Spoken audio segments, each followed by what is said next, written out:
Hello, I'm Ian Chow, the president of Markham Unionville Provincial Liberal Association. Today, I'm joined by Adam Garisto, a director from our PLA, to ask questions about paid sick days to our very special guests. Our guests are Michael Coteau, the MPP from Don Valley East, and Dr. Bernard Ho, an emergency room doctor, whose hometown is in Markham. Welcome to you all. So let's start. Michael, what made you want to fight for paid sick days?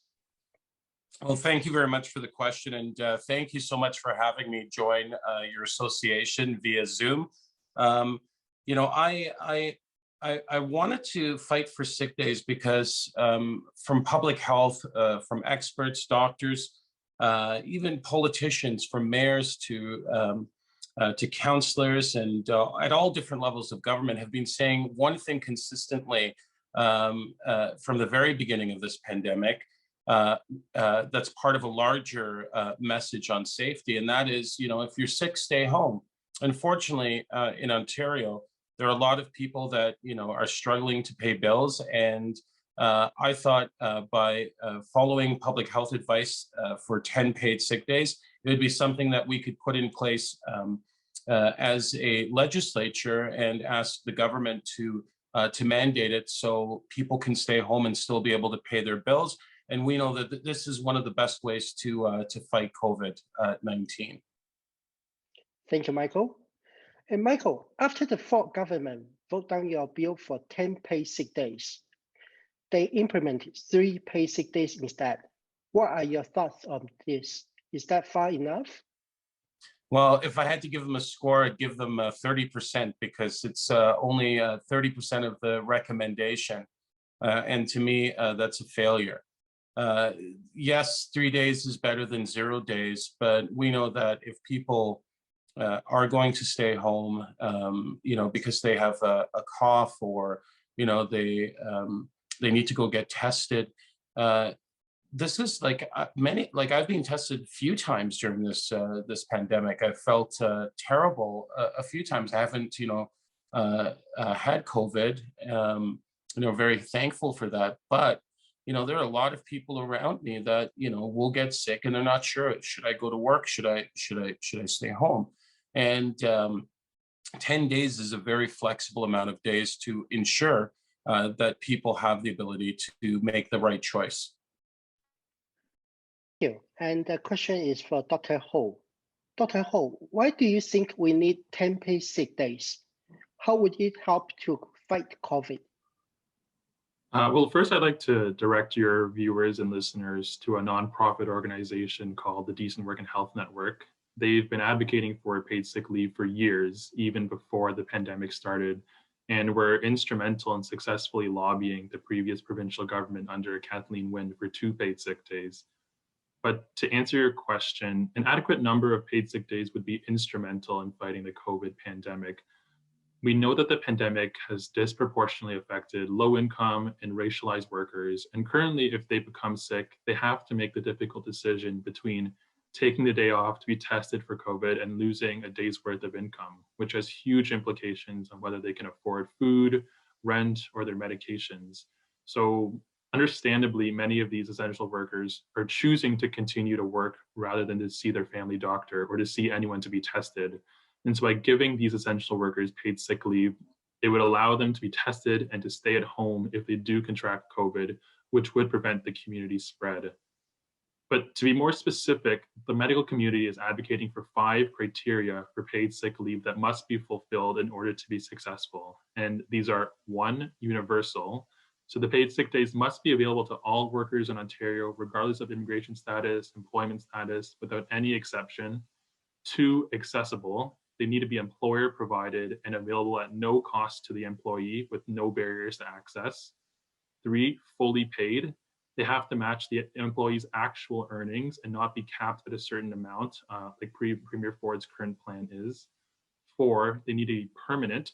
These need to be kept in place even after the pandemic is over, again, unlike Premier Ford's current plan, which ends in September. And 5, they need to be adequate. And as Minister Coteau said, 3 days is not enough. We're asking for 10 permanent days of paid sick leave, as well as 14 days in a public health emergency such as this one, to allow for adequate time for self-isolation. And I think you'd be pretty hard pressed to find any other public health policy that has the amount of support from municipal governments, public health officials, physicians, nurses, and other healthcare workers as paid sick leave does. It just makes sense. Okay, thank you. Some people that have concerns about paid sick days and that they'll further increase the debt in Ontario and it'll hurt the middle class. So how do you respond to those concerns? What do you say to those people who are just not for paid sick days? Yeah, that's a great question, Adam. People are concerned about the debt. Governments around the world and in Canada are increasing debt because of the fight against COVID. But I think there's a larger piece at stake here, and it's our long-term economy. If we can keep people home and keep businesses going, then it is better for our economy. If we can, slow down COVID and use every tool at our disposal, then it's better for people and it's better for society. It's better for our economy. So yes, it may cost a bit at the beginning, but it's like education. If you make the investment up front, you're going to reap the benefits as time goes on. It compounds itself. And Dr. Ho, can you please give us some insight about what's going on in the emergency room during the pandemic? Sure. So I currently work in British Columbia, which also does not have paid sick days. And from talking to my colleagues here in Ontario, it sounds like my experience mirrors theirs. I've worked in the emergency department and the ICU in Surrey, which is a city east of Vancouver and has many of the same characteristics as Ontario's Peel region, like Mississauga and Brampton. So there is a large immigrant population, a significant portion of which are low-income, racialized essential workers, and those who live in multi-generational households. So those are the type of patients that I'm frequently seeing in the ER, the minimum wage workers who have to work despite lockdown measures, and the households, the multiple family members coming in, testing positive for COVID, where one of the family members works in a warehouse or works in a minimum wage setting, because social distancing was nearly impossible for them. And I'm seeing younger and younger patients presenting to the ER with COVID. And I'm sure you guys have heard this many times before, but COVID has really exposed the cracks and the social inequities in our healthcare system. Social distancing is a privilege. It means that you live in a house large enough to practice that. Hand sanitizers and masks are privileges. It means that you have the means to afford them without foregoing rent or food. Lockdown is a privilege. It means that you can afford to be at home. So many of our recommendations are accessible only to the wealthy and to the privileged. And so if we really want to fix this issue, we need to get to the root of the problem. We need to fix income inequality. We need a minimum wage that actually covers basic expenses, and we need paid sick days. Yeah. Thank you, Dr. Ho. Thank you. And how would you think that a Liberal government in Ontario would have handled the pandemic better than the Ford Conservatives are?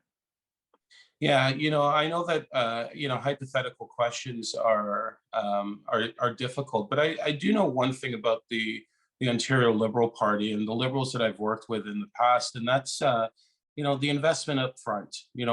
Following the science, understanding that the recommendations that were coming out over a year ago, lower classroom sizes, paid sick days, putting in place incentives for people to keep their businesses going, testing, better distribution models. There's still a lot of confusion out there in regards to who's delivering, what vaccine and when and where, and you've got everyone posting.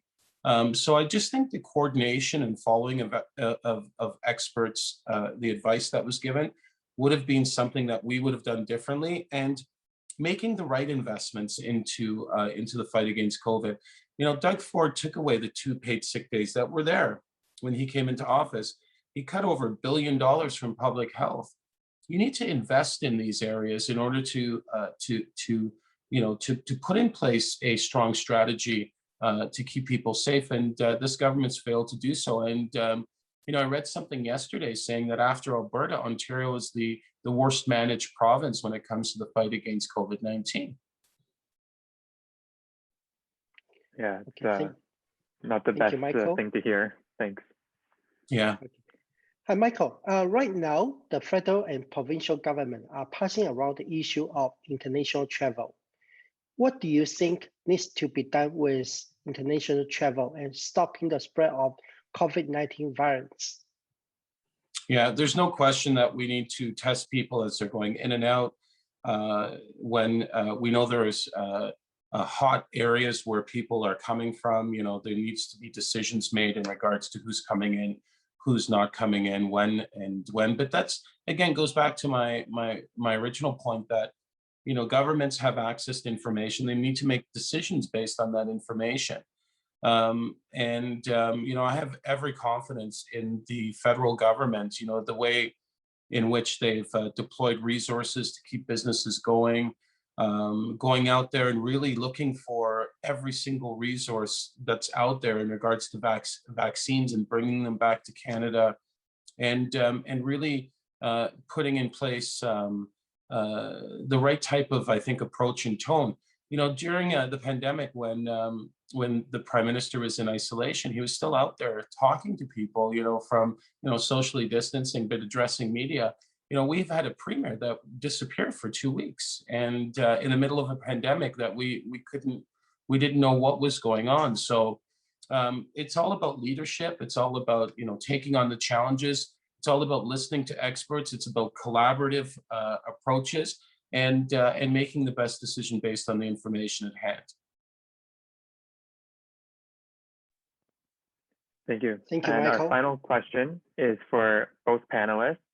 I want to thank you both for joining today, and I want to know what you think the people of Ontario should know about staying safe during COVID. Sure, I'm happy to start. I would say that the most important thing that you can do to keep yourself safe and others safe is to get the first vaccine available to you. I know there's been a lot of talk about which vaccine is better and which ones you should avoid or have side effects, but having seen firsthand the devastating effects of COVID and having seen the young, sick patients in the ICU who are intubated, who are on ventilators for extended periods of time, I can't emphasize enough that the benefits of any vaccine far outweighs the risks. So again, get the vaccine that's first available to you. Yeah, I think the early on the basics were presented to people. Wash your hands, use sanitizers, face masks. Try not to meet in group setting. I think we're past that. People understand that those are the basic pieces. But the one that is the one that's very challenging today is that there are still a lot of hesitancy around vaccination. It's important that people truly consider moving forward with the vaccination. I've done it. My wife's done it. My father, who is over 80, has done it. And I think it's a good thing for my family. I've talked to my daughter about what she will decide to do. But really take that serious. Like if you're hesitant, call your doctor. Speak to a professional. There's a lot of misinformation out there, and a lot of people are just pushing a narrative that I don't think is based on science. So listen to the experts, call your family doctor, talk to them. The best thing we can do to get out of this is to get vaccinated and to move on. And that's what we need to do. That would be my advice to everyone. Thank you. That's good advice. Yeah. Okay, thank you, Michael.